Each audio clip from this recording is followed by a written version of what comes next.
ভাই রে ভাই, কয়েকদিন অথবা কয়েক সপ্তাহ আগের ঘটনা।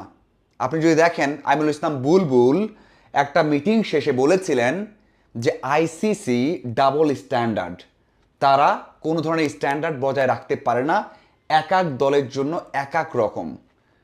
এর আগে কি হয়েছে? বাংলাদেশ দল বিশ্বকাপ খেলতে যায়নি। আইসিসি, ফিফা অথবা যে কোনো স্পোর্টসের মানে হেড যারা, তাদের সবচেয়ে বড় আয়োজন বিশ্বকাপ। সেই বিশ্বকাপ বাংলাদেশ দল খেলতে যায়নি। তার মানে আপনি আইসিসিকে অমান্য করেছেন, বিশ্বকাপ খেলেননি, আপনি আইসিসিকে ডাবল স্ট্যান্ডার্ড বলেছেন, এবং আপনি যে খেলতে যাবেন না সেই ইমেলটাও করেননি। সেই কথাও কিন্তু আইসিসি বলে দিয়েছে যে বাংলাদেশ ইমেলের জবাব দেয়নি, এজন্য চেঞ্জ করা হচ্ছে, অন্য দলকে নেওয়া হচ্ছে।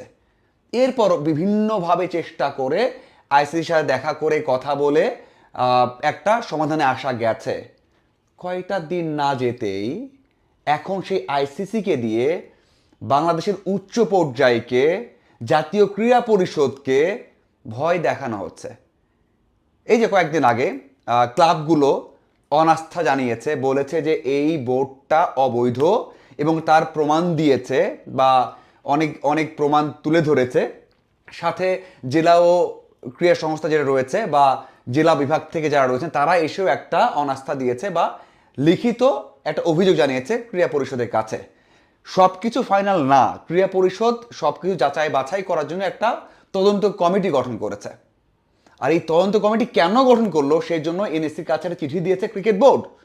সেখানে বলা হয়েছে যে আইসিসি এমন কিছু সহ্য করবে না হয়তোবা, যদি হস্তক্ষেপ করা হয়, তদন্ত কমিটি করা হয়, বোর্ডটাকে ভেঙে দেওয়া হয় বা বোর্ড নিয়ে কোনো সিদ্ধান্ত নেওয়া হয়, তাহলে আইসিসি সেটা মানবে না, বাংলাদেশ দল নিষেধাজ্ঞার মুখে পড়তে পারে। ভাই রে ভাই, কি একটা অবস্থা! চিন্তা করে দেখুন যে আইসিসিকেই ডাবল স্ট্যান্ডার্ড বলেছেন এই সভাপতি, এই বোর্ড, যেই আইসিসির বিশ্বকাপ নিয়েই বলেছেন যে দুই চারটা বিশ্বকাপ না খেললে কি যায় আসে। বিশ্বকাপ মানে আইসিসি তো সবচেয়ে বড় একটা ইভেন্ট, মানে যার জন্য আইসিসি, সেটাই আপনি অমান্য করেছেন। এখন সেই আইসিসিকে সামনে নিয়ে এসে বাংলাদেশ ক্রিকেটটাকেই আপনি শেষ করে দিতে চান। এরাই কি হয়েছে?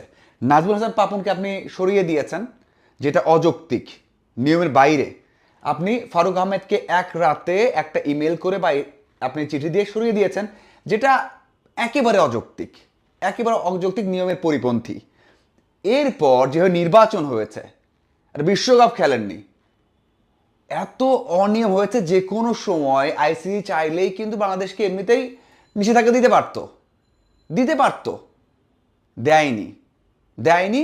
যখন একটা দেশের উচ্চ পর্যায়ের সাথে যোগাযোগ হয় বা মিটিং হয়, তখন তারা সেটাই শোনে। যদি তেমনই হতো তাহলে পাকিস্তান ক্রিকেট বোর্ড টিকতো না, চলতো না, বাংলাদেশ ক্রিকেট বোর্ড অনেক আগেই শেষ হয়ে যেত। তো সেই ভয়টা কিন্তু এই ক্রিকেট বোর্ড দেখিয়েছে, বলেছে যে চিঠিটা দিয়েছে, ওই যে তদন্ত কমিটি কেন গঠন করা হলো এবং স্বচ্ছতা থাকবে না, একটা নির্বাচিত ক্রিকেট বোর্ড, এইসব বলে বলা হয়েছে যদি আইসিসি জানে, বোঝে, দেখে, তাহলে বাংলাদেশ নিজাকে পড়তে পারে। ভাই, কখনোই বাংলাদেশের ক্রিকেটের স্বার্থে ওই যে ব্যক্তিগুলোর নাম বললাম, নাজমুল হাসান পাপন, এরপর ফারুক আহমেদ, এরপর বেশ কিছু অনিয়ম, এরপর ক্রিকেটারদের টাকা পয়সা নিয়ে কথা বলা, এরপর আগে যে বোর্ড পরিচালক ছিলেন সাজ্জাদুল ববি, মনে আছে ববির কথা? তিনি কিন্তু প্রকাশ্যে সাংবাদিকদের বলেছিলেন যে আমাকে যেভাবে বের করা হয়েছে এটা আইসিসির কাছে গেলে বাংলাদেশ নিষেধাজ্ঞায় পড়তে পারে। করেছেন কেউ? কেউ করেননি। কারণটা কি জানেন? কারণ হচ্ছে বাংলাদেশ ক্রিকেট, স্বার্থ বাংলাদেশ ক্রিকেট, কেউই চাননি। কিন্তু আমিনুল ইসলাম বুলবুল, তার ক্রিকেট বোর্ড হুমকি দিয়ে যাচ্ছেন, তারা চান বাংলাদেশ নিষিদ্ধ হয়ে যাক। হ্যাঁ, আপনি বললেন ভাই তারা নিষিদ্ধ হয়ে যাবে, তারা তাদেরকে বের করে দিবে, আপনি তারা কি চাই, তারা কি বের হয়ে যাবে? তারা কিছু করবে না? আগের বোর্ড কিছু করেনি ভাই, এখনো তদন্ত চলছে, তদন্ত দেখা হবে না, এখনো তো এনএসসি কিছু বলেনি, কিছুই বলেনি কিন্তু। হ্যাঁ, বলতে পারে, কেন বলতে পারে সেটা আপনি আমি সবাই জানি। কি নির্বাচন হয়েছে, যারা ক্রিকেট ফলো করেন, যারা দেখেছেন, তারা সবাই বলবেন যে নির্বাচনটা কিভাবে হয়েছে। ভাই, সাবেক যে ক্রীড়া উপদেষ্টা ছিলেন, কিভাবে হস্তক্ষেপ করেছেন, কিভাবে নিয়ে এসেছেন, কিভাবে এক রাতের মধ্যে কাউন্সিলর বানিয়ে সভাপতি বানিয়েছেন আমিরুল ইসলাম বুলবুলকে, আপনারা সবাই ভুলে যেতে পারেন। আমরা একটা কাজ করি, দেখেছি, তারা ভুলে যায়নি ভাই। সব কিছুতেই নিষেধাজ্ঞা বাংলাদেশ দল পড়তোই, বাংলাদেশ ক্রিকেট পড়তোই, পড়েনি, পড়বেও না। কিন্তু সবচেয়ে বড় জঘন্য কাজ হয়েছে যে এমন একটা হুমকি দেয়া। সবচেয়ে জঘন্য কাজ হয়েছে এই বিষয় নিয়ে কথা বলা আইসিসি কাছে। ওখানে বলা হয়েছে যে এই নোটটা দেওয়া হয়েছে, যে ইমেলটা দেওয়া হয়েছে যে আমরা এনএসসির সাথে বসতে চাই বা এনএসসি যেন কিছু করার আগে ক্রিকেট বোর্ডের সাথে আলোচনা করে। আর এই বিষয় যে বাংলাদেশ ক্রিকেট বোর্ড নিয়ে বা এনএসসি একটা তদন্ত কমিটি করেছে, এটা নিয়ে নাকি আইসিসির সাথে কথা হয়েছে অলরেডি। আপনি বুঝতে পারেন যে বাংলাদেশ ক্রিকেটটাকে নিষিদ্ধ করার জন্য উঠে পড়ে লেগেছে কারা কারা লেগেছে। জীবনে কেউ করেনি ভাই, বা জীবনে কেউ করেনি। আপনি আগে যারা ছিল তারা তো ডিপ্রাইভ, তাদের কেউ তো বের করে দেওয়া হয়েছে। তারা কি রাগ করে কোনো ইমেল করেছে, আইসিসির সাথে যোগাযোগ করেছে? করেনি, করেনি ভাই। এখন তো বোঝেন, এখন তো বোঝেন ক্রিকেট কারা ধ্বংস করতে চেয়েছে, কেন ধ্বংস করতে চেয়েছে।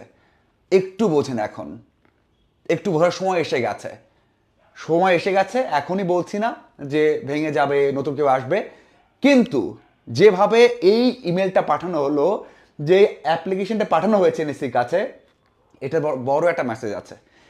বলা হয়েছে আইসিসির সাথে যোগাযোগ করা হয়েছে অলরেডি, কথা বলেছে ক্রিকেট বোর্ড।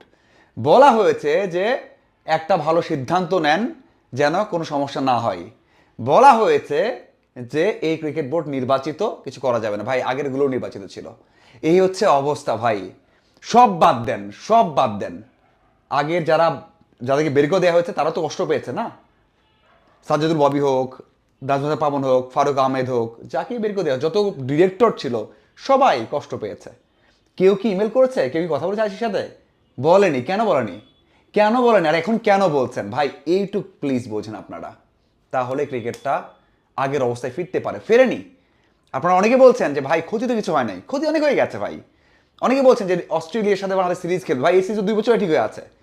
অনেকে বলছে যে বাংলাদেশে তো নিউজিল্যান্ড আসবে, ভাই এই এফটিপি 1 বছরে সব ঠিক হয়ে আছে, 1-1.5 বছর আগে যখন নাজমুল হাসান পাপন ছিল তখন তো ঠিক হয়ে আছে। কমিটেড এগুলো থাকতোই। কিন্তু কেমন দল পাঠায়, কেমন এশিয়া কাপ হবে, কেমন রেভিনিউ আসছে, সেগুলো ইম্পর্টেন্ট। ক্ষতি তো আপনি এভাবে দেখে বুঝবেন না। ক্ষতি অদৃশ্য ক্ষতি হবে, যেটা আপনি বুঝবেন, কারণ এগুলো তো সব ফিক্সড। কোনো সিরিজ তো এগুলো ফিক্সড ভাই, এগুলো তো হওয়ার কথাই ছিল। আমরা চাই না ক্ষতি হোক, একটু বোঝার সময় এসে গেছে আমাদের, এবং আমার মনে হয় ক্রিকেটটাকে বাঁচানোর সময় এসে গেছে। ধন্যবাদ সবাইকে।